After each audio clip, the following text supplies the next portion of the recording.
નમસ્કાર દર્શક મિત્રો, આપ જોઈ રહ્યા છો દીવ 24/7 ન્યૂઝ। તો જોઈએ આજના મહત્વના સમાચાર ઉનાથી અમારા સંવાદદાતા આહિર કાળુભાઈ સાથે। ઉના તાલુકાના અહમેદપુર માંડવી બીચ ખાતે ડોલ્ફિનનું આગમન થતાં પ્રવાસીઓ ઉમટી પડ્યા। ગીર સોમનાથ જિલ્લાના ઉના તાલુકા અહમેદપુર માંડવી બીચ, જે ડોલ્ફિન બીચ તેમજ ફેમિલી બીચ તરીકે પણ ઓળખાય છે, હાલ શિયાળાની સિઝનમાં ત્યાં આવેલા 7 કિલોમીટર સીમર નવા બંદર દીવના કિલ્લાની વચ્ચે આવેલા વિશાળ દરિયા કિનારેની અંદર ડોલ્ફિન માછલીઓનું આગમન થઈ ગયેલ છે, જે મનુષ્ય પછી બીજું પૃથ્વી ઉપરનું બુદ્ધિશાળી પ્રાણી ગણાય છે।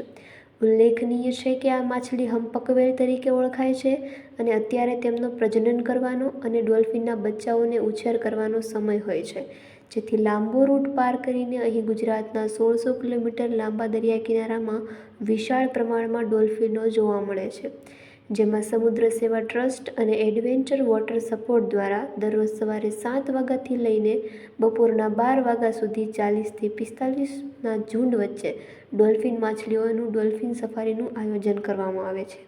આ એક માત્ર એવું સ્થળ છે જ્યાં તમે ડોલ્ફિનને શાંતિથી અને આરામથી નિહાળી શકો છો। તો આવા જ મહત્ત્વના સમાચાર મેળવવા માટે દીવ 24/7 ન્યૂઝને લાઇક કરો, શેર કરો અને સબસ્ક્રાઈબ કરો। મળશું નવા સમાચાર સાથે।